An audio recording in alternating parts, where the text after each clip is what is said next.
This is Podcast on the Brink, your weekly dose of Indiana University basketball discussion, hosted by Inside the Hall founder and editor, Alex Bozich.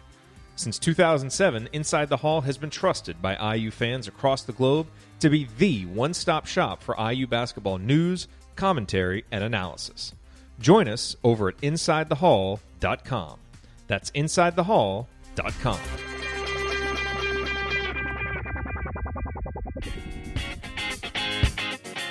Welcome back, everybody, to a new episode of Podcast on the Brink. This is actually episode 350, which is hard to believe that this podcast, I think, once started, a long 5-6 years ago, and it's early days.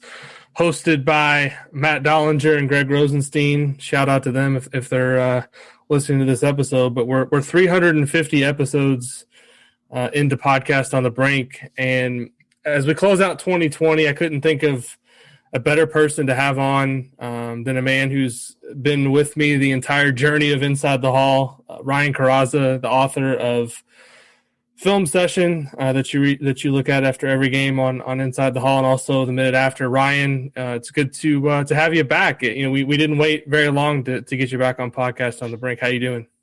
I'm good. It's interesting kind of doing a look back. I also remember there were several years in a row where this is a day that Indiana seemed to always play on New Year's Eve during the day. There was a stretch during the Crean era where I feel like they kind of always had that game scheduled. So kind of interesting to just be potting it up today instead of watching a game. Yeah, I can remember the first season that I started going to games as an official, I guess, member of the press. I think that was that first. Well, the 2010-11 season, I went to a couple games, but 11-12, which was Zeller's first year, I went to quite a few games. And I remember that Kentucky game was early in December, but then on New Year's Eve that year, Indiana played Ohio State.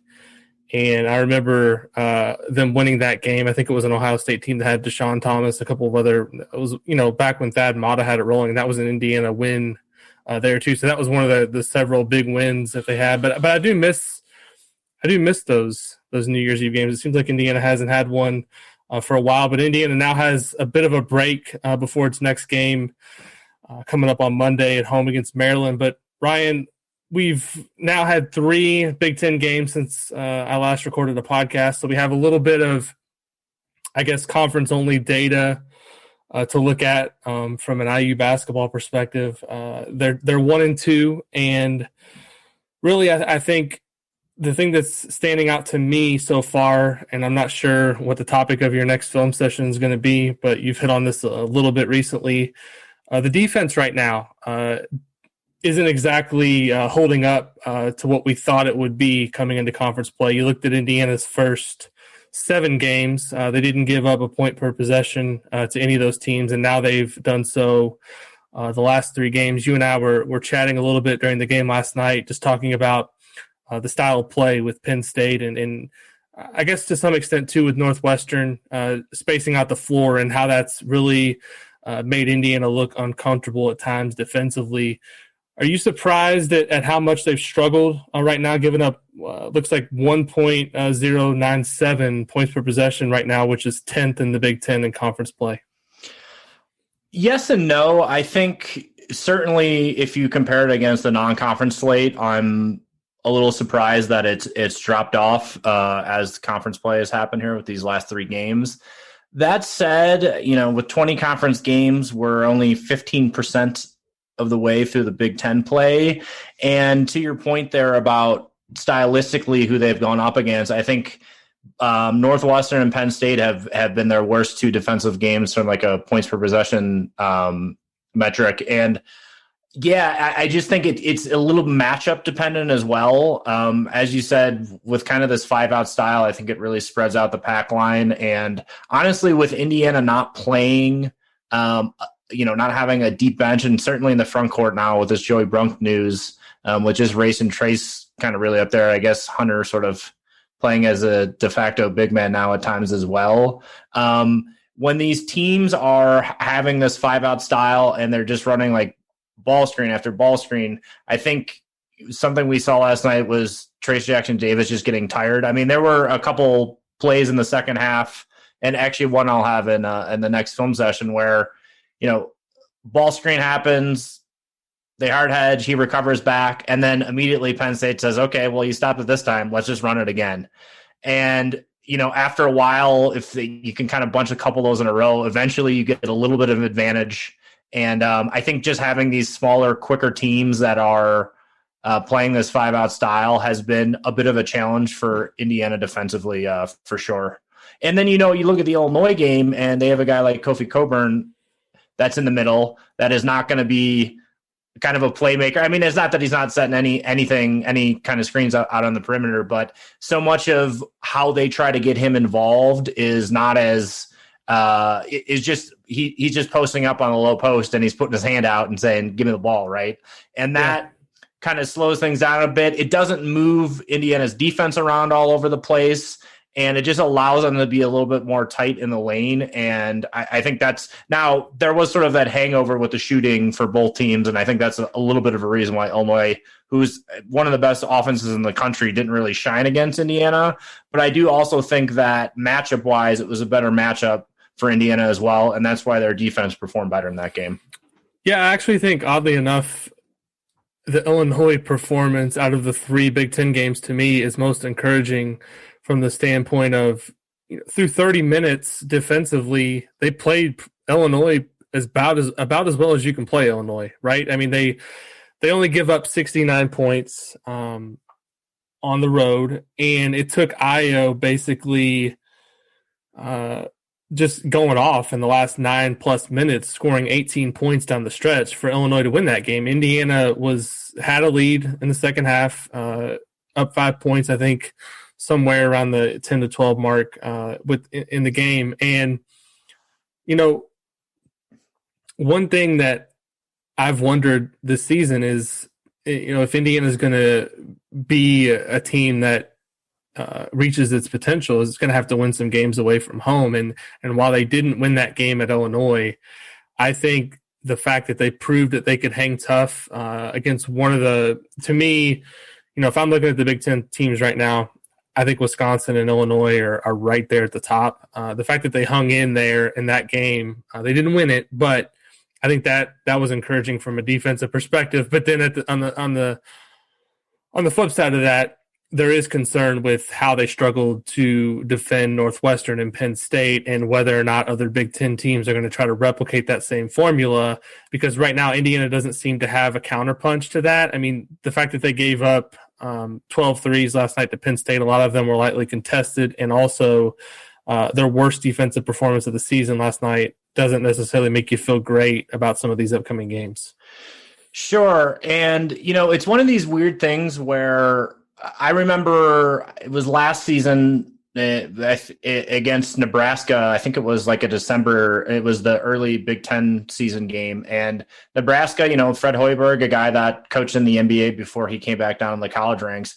Again, I feel like they threw an even more extreme 5-out version at Indiana, and Indiana had a tough time defending it. And it's one of these things where any sort of defense or any sort of offense is going to have its strengths and weaknesses, right?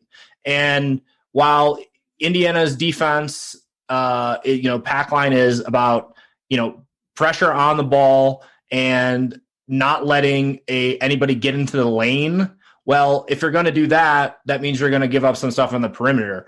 And if every player is out on the perimeter, that's going to kind of make that weakness even more seen, right? So I just think it's often sometimes about the personnel on the other side. Like, is every team going to just say, okay, we'll just go 5-out? Well, not if they don't have the right personnel to do that, right? They could try that out. And if they haven't been either practicing it or sort of like living in that system, to just try to switch it up and not having the right personnel is probably not going to be as much of a success as where it looks like Chris Collins this year just looked at what he had. And I know he looks at Nance as more of as somebody that can be a playmaker and is using him out on the perimeter, and they have great shooters. And so it works. Same thing with Penn State. They're a small team that has a lot of shooters. They try, and, defensively, they're just trying to get steals and be scrappy. And it's like, that's their personnel. That's what works. So I don't think every team is going to be doing that to Indiana. And even like conversely, where Indiana has struggled the last couple of years with shooting, you look at it as, well, a lot of teams in the Big Ten just pack the paint, right? And that was a great way to counter Indiana not having any consistent shooting from the outside. But not every team did that. I remember, and I had written about this in their season preview, Illinois a couple years ago. That season, I believe, when Indiana lost 12 or 13 games and everybody was packing the paint, it was a time when Underwood was new and he had that pressure defensive system that really, tried to create steals and turnovers and such. And so they were one team that decided not to pack it in against Indiana, and that was like their best offensive Big Ten game of the season. So it's just kind of, and Underwood has kind of since abandoned that style a bit, but it's just player and matchup, and it kind of dependent on the personnel. So we'll see as things go along. And honestly, some of these other teams that Indiana has yet to play, I wouldn't say that I know well enough to know exactly what they might run. Like, Maryland right now looks like their offensive profile is they are, one of the better offensive teams in the country, but they are super low turnover, and their 2-point shooting has been very, very strong. Their 3-point shooting has just kind of been average-ish, a little bit maybe even below average. So, Maryland to me doesn't look like another team coming in that's going to be bombs away from 3, but they are like, kind of like a traditional Wisconsin style where they're really, really taking care of the ball. So that presents another challenge for Indiana, where if Maryland's not turning it over, that means maybe longer possessions. That means that Indiana has to stick with things for longer. And so that's kind of its own thing. Right.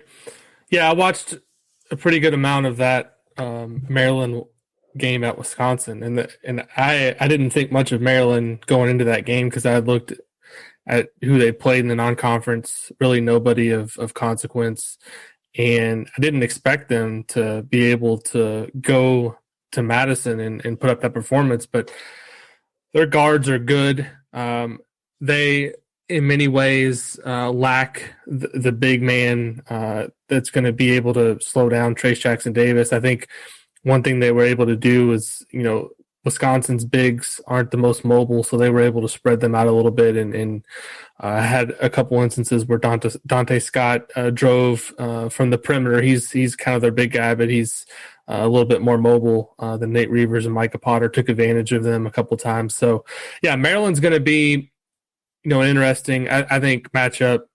Mark Turgeon seems to always play Indiana tough. They came into Bloomington last year, obviously a much different team, and got the win. But going back to the game against Penn State. Hey, it's Jared. I'm going to jump in here real quick to talk about Home Field Apparel, our friends at homefieldapparel.com. And there are several reasons why you need to go to homefieldapparel.com to upgrade your Indiana University sports wardrobe. Number one, all of their materials are so comfortable. I have the hoodies. I have a crew neck sweatshirt. I just received my LEO t-shirt that they have, and all of the materials are so soft. It feels so good against your body. And what's nice is that they still feel soft even after you wash them, because a lot of materials, you get them, you wash them, they don't feel as nice. Home Field Apparel stuff really does, so you can count on that. Plus, they have logos there that you're not going to find anywhere else. That's kind of their thing. They have over 90 different schools that they work with now. They go and find these old brand marks and logos and mascots that haven't been used in 40, 50 years, sometimes longer, and they bring them back. And so it's this great way to indulge your love of nostalgia, find these old logos that you haven't seen.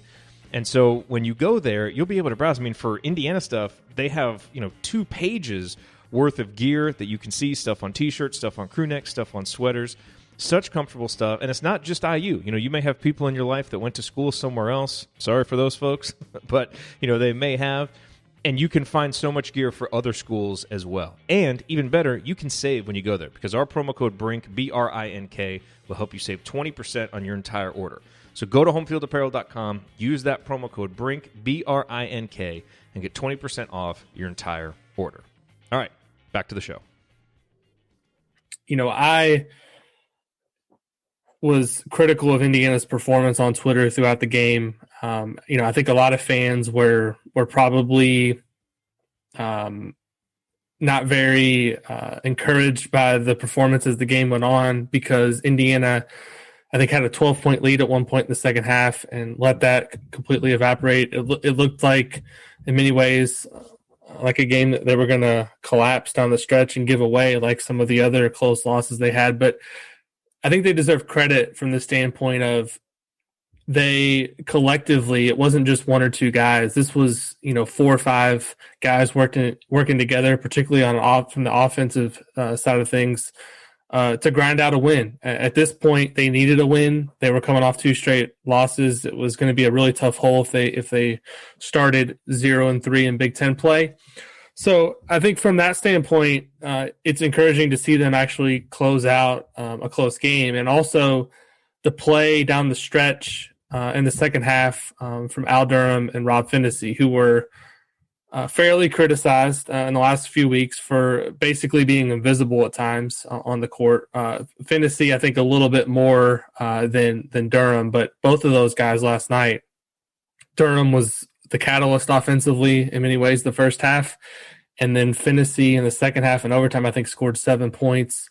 Had that huge block late in regulation. If you go back and watch the final play of overtime when Penn State tried to drive to the basket, I think he was right there on the ball, either knocked it away or was right in the mix. And then also his shot in the lane, I thought was just huge based on where his confidence has been recently. He looked like a player in many ways coming into last night's game that was lost, and I think Indiana has to hope that last night's performance helps him find himself a little bit. Yeah, I think, with Durham and with Phinisee, and really just they need to perform at a little bit of a higher level than they have been, and maybe not as great as last night, but to reach this team's ceiling, they're going to have to contribute more, because on offense,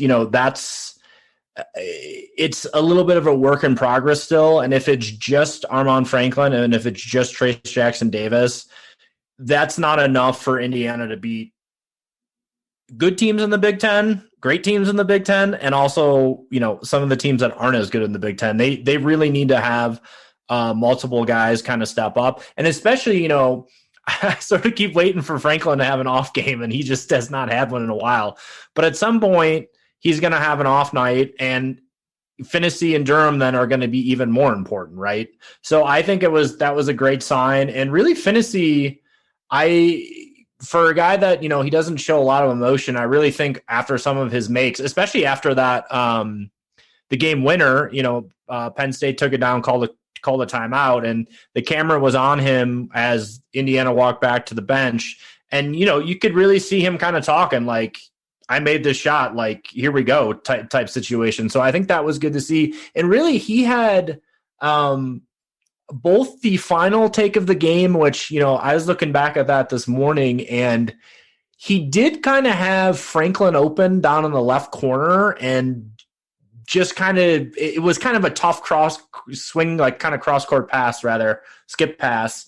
And so he just kind of decided, once he kind of drove left and got to the free throw line there, and Penn State was able to kind of bounce out on Franklin, and so he took it himself. But there was another play in the second half as well, I believe it was the second half, where Penn State missed a 3, Thompson got the rebound and outletted it to to Phinisee, and he came down the court, and he clearly did not have the advantage in transition. There were 3 Penn State defenders ahead of him, and Galloway is pointing for him. Galloway's open in the corner, and he's pointing at Phinisee to pass to Durham on the left wing to swing it to Galloway, who's open. But Phinisee just decided to take it right into the defense, ripped through, and was able to get like a layup up that was tightly contested that went in. And so those are the kind of him just almost being like overly aggressive, maybe not actually making the right basketball play, but making the aggressive, confident play for himself and it working out. And I think that's almost more important to the offense at times, that he sort of just says, I'm going to go for this here, than it is him sort of being invisible in the half court offense and really not kind of just being a ball mover, not a playmaker or a scorer. Yeah, you look at the box score from last night, and the first thing that, I look at shot attempts every game, but specifically for Trayce Jackson-Davis, just to see how much of an opportunity he's getting. He took 13 shots last night, which to me is too few based on how efficient he is. But at the same time, I think a lot of that was Penn State trying to take some things away. But you look at Rob Phinisee, he comes off the bench, plays almost 29 minutes. He took 9 shots. I think that's what he needs to be doing more often than not. And I think you make an interesting point. I think if you're Archie Miller, you'd rather have him being a little bit over aggressive. I don't want to say hunting shots, but I want to say being a guy who's willing to at least take shots and look for his offense rather than a guy who you don't have to guard, right? Because if it becomes a situation where against Indiana, you only have to account for Jackson-Davis in the paint and Armon Franklin, his offensive game right now is diverse enough to where you can't just try to take away the three because he'll burn you in a variety of ways. And Al Durham, to a lesser extent is the same, but Race Thompson, he's not a guy you're going to look for, to run plays for offensively. And so there was times recently where it was basically like you knew Race Thompson and Phinisee weren't going to shoot were on the court.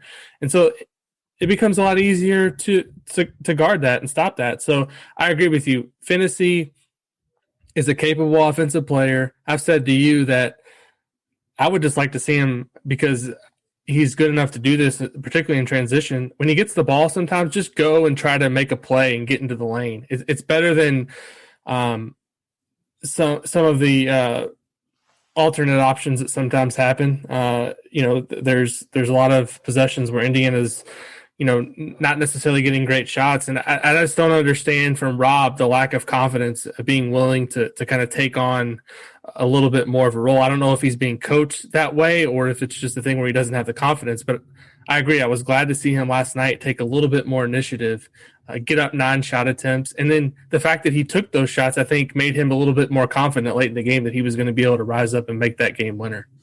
Exactly. It puts him in position to make those kind of plays and take those kind of shots later in the game when things really matter. So yeah, I think for the three of them, for Durham, for Franklin, and for Phinisee, if Indiana can have 3 perimeter players that all need to be accounted for, it just makes them that much more difficult to guard, and it makes them much more versatile and dynamic. And then if you have 3 perimeter guys that are playing off of a Trayce Jackson-Davis, it's just going to make their offensive ceiling a little bit higher. And frankly, I think for this team to, overperform or to play to as best as it can, it just needs more consistency and more sort of variety from its backcourt going forward. Because, there's been, I think, some chatter when they've lost, losing to Northwestern Illinois. I feel like a lot of the griping is, oh, well, same old thing. Indiana just can't shoot. And I don't necessarily agree with that. I think, are they a lights out 3-point shooting team? No, but over the last 5 or 6 games, they've been quite good. They're, shooting 34.5% from 3, which isn't amazing. It's 129th best in the country, but it keeps the defenses honest. And I think Franklin has obviously been a big component of their 3-point shooting and their better shooting. But I don't see no team so far. I know it's only 3 games into the Big Ten season, and some of these non-conference teams maybe haven't scouted Indiana as well or what have you. But I don't see the same old thing on offense where it's Indiana can't shoot, we pack in the paint, and that's it.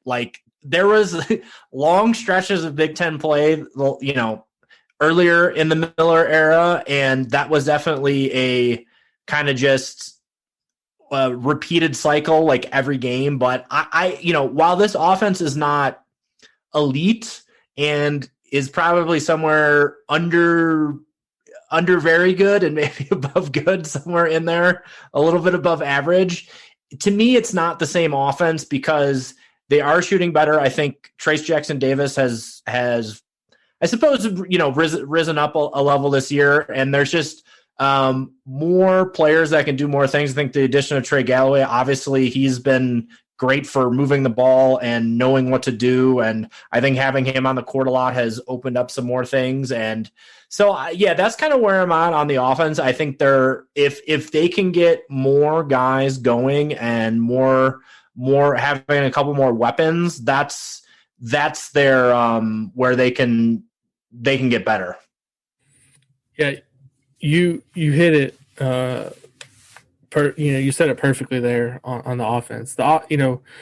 It's definitely not the offense that's the problem right now. You look at some of, and you said it's only 3 games, but through 3 Big Ten games, and this is as of our recording Thursday afternoon. There's going to be a Big Ten game tipping off here in about 45 minutes. So these numbers are subject to change, but in terms of 3-point shooting, if Indiana can keep shooting 36.5% on threes in Big Ten play, I like this team's chances of being, pretty good. They're shooting over 54% on twos. That's good.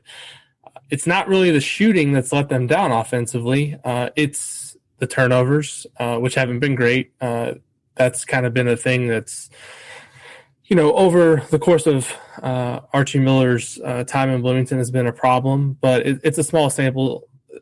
The thing that I'm a little bit more concerned about right now on both ends of the court is the rebounding, because Joey Brunk is not coming back. I mean, I don't want to say that he's not coming back for sure, but he just had back surgery that they're saying he's out indefinitely. I just don't see a scenario where he's going to be able to bring anything the rest of the season unless it's some minor procedure that he can easily come back from. I just don't see it. So the rebounding, to me, particularly on the offensive end of the ball, this team last year was one of the best offensive rebounding teams in the Big Ten, one of the better in the country. And they're basically getting nothing from that right now at all. I haven't looked at things closely enough to see if there's any strategic change to where they're not really going after these offensive rebounds like they were before. I don't know if it's a matter of them wanting to get back more and not get beat in transition, but they're not generating much of anything on the offensive glass, and the defensive glass hasn't been great either. I think this is a case where they need the guards to do a better job on the glass. And this also kind of ties into something you talked about earlier, is a lot of these guys are playing like 34, 35 minutes a game. And I don't know that you can expect them to be sharp in all facets of the game. And rebounding, to me, is a lot of effort and, fatigue can definitely weigh into that. I think they're going to need to figure out some more options off the bench to kind of spell some of these guys, because when it gets into the kind of the grind of this Big Ten schedule, I just don't know that they're going to be able to continuously put up the efforts that they need, particularly defensively and on the glass, if they're only playing 7 guys consistently. Yeah, that's a good point. And I think that is what some of the rebounding issues are, is that they are playing a limited amount of players, and they're playing those players a lot of minutes.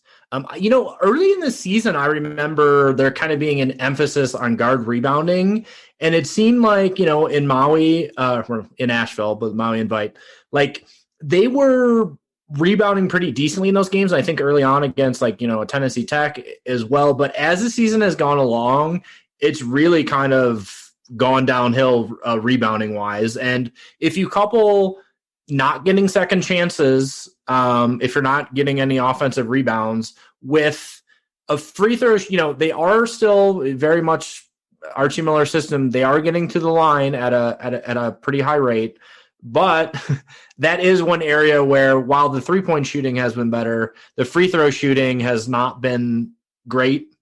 And I think those are 2 areas where it's like, those are those little details on offense, getting those second chance opportunities and hitting your free throws. And it's like those little things kind of on the margins that are adding up to, I'm not sitting here saying that these are ever going to get cleaned up, and this might just be part of their profile this year.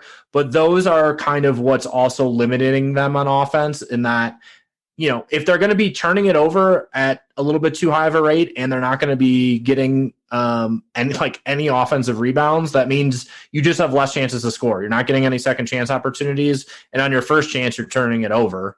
And then when you're getting sort of the play stopped and getting to the line and you're not hitting there either, that's kind of the holes in their offensive profile right now. And I mean, yeah, the rebounding, I don't know how you really fix it, because I think that's I said this earlier on here in terms of kind of agreeing with you with the amount of minutes guys are playing. And that was one thing, I had mentioned today on Twitter too, with just watching Trayce Jackson-Davis in that game. He, to me, I think I mentioned to you at one point, I was like, he looks like he's sick. Like, he was showing like nothing on his face and just looked so dead. And then you see how, he played 37 minutes. He's getting run all over the court on these, he had to defend so many like high ball screens and hedge and recover. And then he's trying to work to get open on offense. And, he hits so many tough shots. And at a certain point, there's going to be something that's a little lax if we're going to be going that hard on both ends of the court. And it seems like right now with this smaller line, or with less guys playing and with them playing so many minutes, that it's like the rebounding that's suffering. Yeah, I mean, you look at right now, and it's like I said early, but you look at the offensive rebounding percentages, like on the player stats page on Ken Palm for conference games only. Trayce is 17th in the conference in offensive rebounding percentage. Not great, I don't think, for the talent that he is and kind of his length and what he can do around the rim. He's 13th in defensive rebounding percentage. That, to me, isn't great either. They don't have anybody who's even ranked beyond that. I think it goes out to 25. So they don't have anyone else in the top 25 right now in defensive rebounding percentage. That's not good. And then offensive rebounding percentage, Race Thompson's 7.6%, which is 19th, which is decent. But, I mean, I agree with you. I tweeted at one point last night that Jackson Davis just looked gassed, and I think it was very much the fact that, right now, in terms of percentage of minutes played in Big Ten play, he's playing 83.2% of available minutes, which is 10th in the league. You don't typically see that from front court players at his size, so that's something definitely to watch and monitor. I think one thing that could really help is being able to get more consistency from Jerome Hunter, and maybe even trying to figure out some ways to get Jordan Geronimo in the game more often, even if it's only for 5 to 7 minutes. The theme that we've seen the last couple of games, a little different at Illinois, but because Geronimo had to come in the second half because of foul trouble. But, at Illinois, they had Lander and Leal in the first half. They didn't really do anything, and then Archie Miller doesn't bring him back in the second half. Last night, it was the same thing with Geronimo and Lander getting some early first-half minutes, and then they don't come back onto the court. At some point, they're going to have to play a little bit in the second half because there's going to be foul trouble. There's going to be a situation where guys just don't have it on a certain night, and they've got to figure out a way to build some depth beyond that. But the problem is with the schedule being what it is and the fact that Indiana needs to get some wins, you really got to play your best players and try to grind these games out. So it's a tough spot for Archie Miller to be in. Injuries are never an excuse, but I do think at this point the Joey Brunk absence is a little bit more significant than maybe we originally thought. Yeah, it's starting to show itself a bit more, I think, as conference play goes along. I think early in the season, didn't think about it as much, but now when you're starting to see these rebounding numbers, you're starting to see the front court visibly fatigued. You say, wow, if someone with his experience and sort of just the motor that he has, I mean, that's a guy that can mop up a lot of rebounds. I wonder, kind of going back to earlier when we were talking about Race Thompson, who had some great offensive games earlier in the season and hasn't scored a ton. And I know he's, defensively, you wrote about today in 5 takeaways, just how he's doing blocking shots. But I wonder if he is not expelling as much on offense, or he's just not as much of a focal point, if it's kind of on him a bit, and maybe he can put more of an emphasis on the rebounding if they're going to be riding Trayce Jackson-Davis so much on both ends of the floor. And I think another thing too, I wonder is if Phinisee and if Durham can continue to step off offensively, if it feels better than to say, all right, we can give Trace a little bit of more rest here and there, because he's not the only one that can score outside of Franklin right now. So I wonder if any of the perimeter players stepping up maybe helps out a bit there. But I think at the end of the day, it's kind of what you said. This is the roster. This is how he's got to play guys. And because of that, there are going to be certain, different things in there on the court that are going to suffer a little bit as a result. Because I remember, there was a time, it was definitely in the Crean days, but people were like calling for some of the better players on the team to get more minutes. I feel like guys were getting high 20s, sometimes low 30s. It's like, play these guys more minutes, right? Well, this is I guess maybe a little bit more out of necessity that Miller's just realizing that if he wants to win games, he's got to play these guys more. Yeah, I don't think there's a perfect answer to any of it. We're going to, regardless of what happens, we're going to dissect it and try to figure out what could be done differently. But I think the most important thing for Indiana last night was just figuring out a way to get the win. Armon Franklin, you mentioned him earlier. You had a really good tweet just kind of about his development and what he's doing this season, how impressive it's been. Last 5 games, averaging 18.8 points per game, which is something I didn't see coming. I definitely thought that long-term he had potential to be a really good player, but this team without him stepping up like he has would be in severe trouble offensively. Have you been just surprised at how effective he's been able to be offensively, how polished he looks offensively? Because some of these moves that he's making, particularly in the mid range, and some of these threes that he's getting off from the perimeter where he's being guarded, I feel like pretty tight. He's making it look easy sometimes. He last year looked like a player who lacked confidence and never really was much of a threat to score outside of a few different games. That that Butler game was, or was it Notre Dame? It was Notre Dame last season where he hit all those 3-pointers. But other than that, we never saw this. So how impressed have you been by this? And did you see it coming at all? Because I certainly did not. No, definitely not. As you say, that Notre Dame game, and there were some moments here and there last year, but just to rise up this high, right? To as I had written on him, the fact that it's not just, he's a knockdown shooter now, or he's hitting these threes. It's just it's like he has the threat to do that. So then if you come out and close out hard, he's going to go around you. And if he draws defense, he'll just pull up quick in the mid-range and hit. And then last night, some of the drives that he had were just powerful and, just moving through guys of the basket to score. One play, he had that pretty thunderous dunk, too. So I just think, and, going back to the Illinois game, too, it's not so much that he's like, catching and shooting. I mean, that those 2 threes that I had highlighted in the film session from the Illinois game that he hit, it's like, he's like JJ Redick or something, where he was running off screens, catching, turning, and shooting. That's like a highly difficult shot on its own. And that's like a skill set unto itself, where guys make a lot of money in the NBA just being able to do that and then being good enough on the defensive end. So it's like he's showing that he can do that and hit those really high difficulty 3-point looks while also being able to do a lot more. And, it's interesting. When one reply I got to that tweet was from Ryan Phillips, and he had noted, I basically agreeing with everything that he's progressed at a really high level on all those things, but that his handle sometimes hasn't improved as much as those other things, and I do tend to agree with that. I think he has had a little bit of a turnover bug here and there, and can be a little bit loose with the ball, and those result in the turnovers. But because he has taken such a leap, I think you definitely live with that at that point in his career, especially as just a sophomore.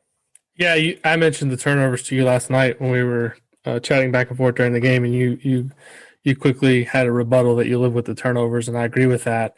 You make a really good point about his ability to maneuver his body and the level of difficulty of some of the shots that he's getting off. And I'll just say this is clearly a guy who was serious about getting better in the offseason, because he didn't have any of that last season. And if he did, he didn't show it. And those are things that you only get better at by getting in the gym and really working on different things. A lot of it's explosiveness. A lot of it's knowing which spots to get to. And it's the experience and the maturity that he has shown as only a sophomore to be able to pull off some of those things is really impressive to me. So hats off to him for, I think, I don't know what the offseason looked like for a lot of these guys. I know there's different stories written. We talked to different people, and so says they got up this many shots, but whatever he did, he got a lot better. So he's easily, to me, Indiana's second most important player right now, and a guy who definitely looks like he has a really bright future. The last guy I wanted to hit on is Trey Galloway, because he's come into the starting lineup now the last two games. At Illinois, he wasn't necessarily great, but last night I look at what he did in 36 minutes. I think he's still got a lot of room to grow defensively, but he had 10 points. He made all of his twos. He had 5 assists. He had 1 turnover. And coming into college, one thing that I liked about him was that, and it's often cliche to say, coach's son is going to know how to make the right play, but I really actually believe that with him, because in high school when I saw him play, he always just seemed to have a feel for where he was supposed to be, or finding kind of crease in the defense and driving in. And he's a guy who's been fearless so far. And I think for him to be playing 36 minutes in an overtime home Big Ten win as a freshman is very impressive. And we talked a little bit earlier in the season that we both maybe saw a little Will Sheehy in his game, just in terms of the flair that he has. And it was interesting last night during the game, Verdell Jones actually tweeted that he saw a little bit of Sheehy and Trey Galloway. So it's not just us seeing that, but he's a player that he may never be a pro, but I think he looks to me like the kind of player that you want to have on your team, and that's really going to help you win a ton of games. Robbie Hummel had another interesting comparison last night. In some ways, he compared him a little bit to Chris Kramer, who played at Purdue. I don't know if you remember him, but I see a little bit of that in him. Just, I don't want to say like cocky, but he's just a confident player that's not going to back down from anybody.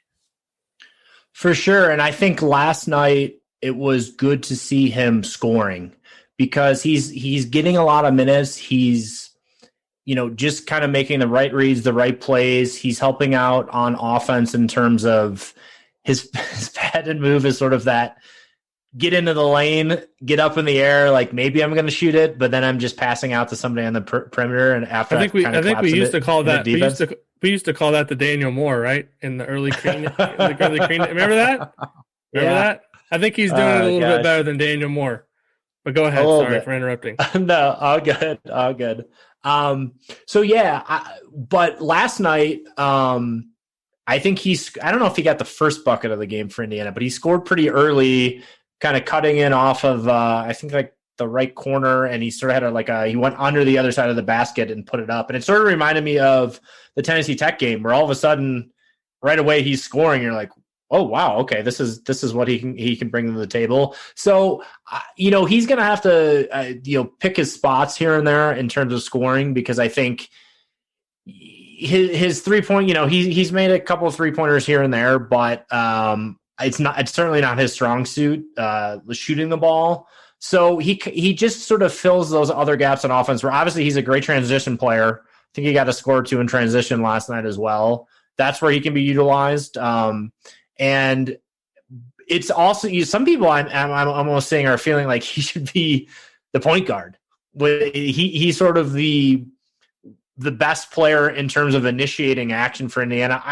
I mean, I suppose there's an argument for it. I don't think that that's going to happen. And I think that I would rather they kind of kickstart Phinisee a little bit more. Although now we were talking earlier about Phinisee should be hunting for his own shot. So it's just, I guess it can be a little bit of a initiation or point guard by committee. But the fact that he gets this many minutes and is trusted this much by the coaching staff is pretty remarkable for what you would have thought coming into the season, especially as compared to the other freshmen, which Miller does not seem to trust at all.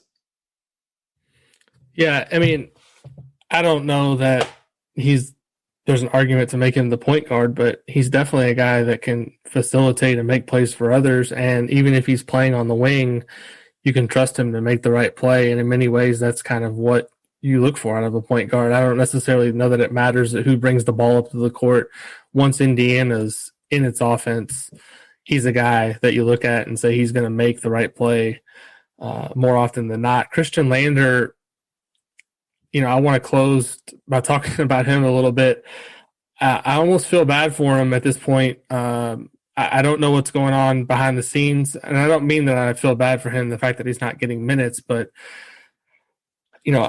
we as people who cover the team, someone who covers recruiting, we look at recruiting rankings and we say a guy is going to come in, he's a 5-star player, you think he's going to make an impact. I thought he was going to make some sort of impact, but at this point, his impact is basically non-existent. He's 1 of 7 this season on twos. He's 5 of 19 on threes. His offensive rating is the lowest on the team. His turnover percentage is higher than his assist rate, and he looks lost defensively. Do you see any path here for him to turn this around the rest of the season, or is this a situation where he's just going to have to make the best of what he earns in terms of playing time, and maybe next season turns out better for him? Because it just, I mean, I don't take it as a great sign that the last 2 games he played sparingly in the first half and then didn't even get off the bench in the second.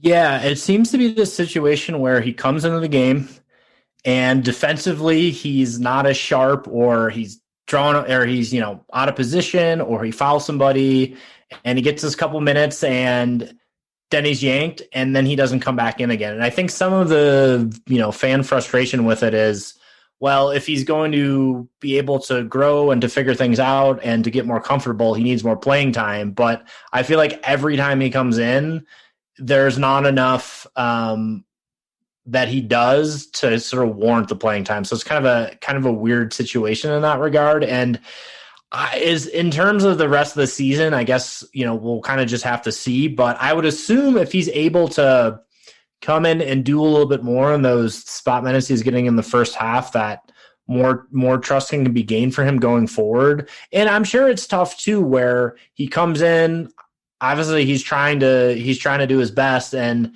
there's one mistake and then he gets the hook, right? And so I think kind of yo-yoing like that is probably a tough way for him to gain some confidence and to kind of play through some mistakes.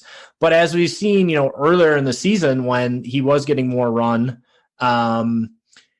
it was sort of the same stuff happening just in a longer stretch, which I think now that conference play is here, you can't have for that long, because it could potentially really put Indiana in a hole. So we'll see. I mean, it's certainly possible that he can have a breakout game, but I'm surprised this far into the season that he's essentially a non-factor on the team. I don't think anyone would have expected Lander to have this small of a role and to, play as kind of poorly as he has, even though he is up a year, right?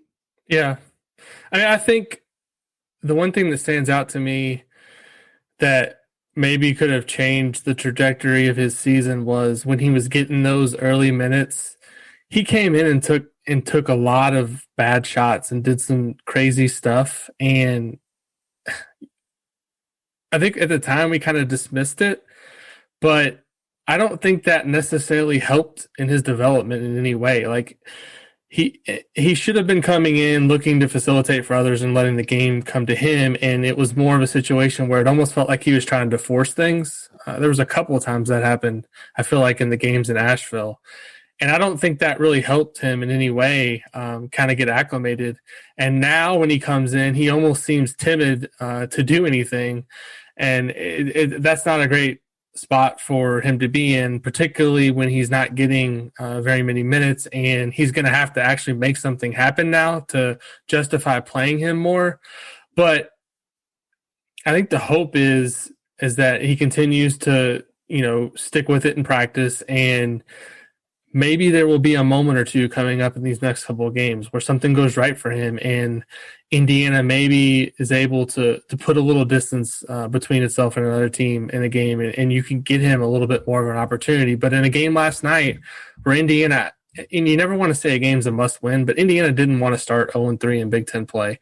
And you kind of understand from the coaching perspective. You can't put him out there and, if he plays 2 or 3 minutes and makes a couple of mistakes and digs a hole and you end up losing the game because of that, Archie Miller would have been criticized and rightfully so. So it's a tough spot to be in, I think, for the player and for the coach, but you just have to hope that long-term his development isn't hurt by kind of having to learn the ropes and come along more slowly, because I do think long-term he projects as a guy who can be a really good player, but it's going to take a little bit longer than I think all of us expected. Yeah, no, for sure. And I think the last point on him is it's about knowing how to play in the system. And not that I watched, a ton of him in high school, but because of how dynamic of a player he was at that level, he could get a lot on his own, right? And who he was playing against, he could get by him and make plays for others, which very early in the season, I think it was the first game, there was a pass or two where you're like, wow, this guy's got great vision, right? And I think maybe for him, he's just kind of coming in being like, all right, I'll have the ball and I'll either shoot or make a play because that's what I did in high school. But really what he needs to learn is how to do that within Indiana's system. And I think that's sort of a little bit of the disconnect now. And it sort of in some ways takes away probably his identity on the basketball court of what he was as a high schooler, right? And so it's sort of kind of having to humble himself within the system for ultimately the greater good of the team and for him just to learn how to play at the next level. Yeah, he's really the first 5-star kid that Indiana's had come in that I can remember in recent memory. I'm going back to Yogi and Cody, that has basically not had much of a role from day one. I mean, Yogi and Cody came in, played a lot right away, made an impact. I'm trying to think. Vonleh, Thomas Bryant, James Blackman, Langford. Yeah. And Romeo came in. He wasn't able to kind of just do the same things he was able to do in high school, but I thought, and I don't want to go into a rehash of the Romeo year, but I thought in many ways kind of adjusted a lot of the things and some of his tendencies too. You still saw some of the kind of the one-on-one stuff that you saw in high school, but he did pretty well with playing within the system. And that's kind of going back to my earlier point about when he would come into games early in the season, it didn't seem like he was doing kind of the things that were within the system.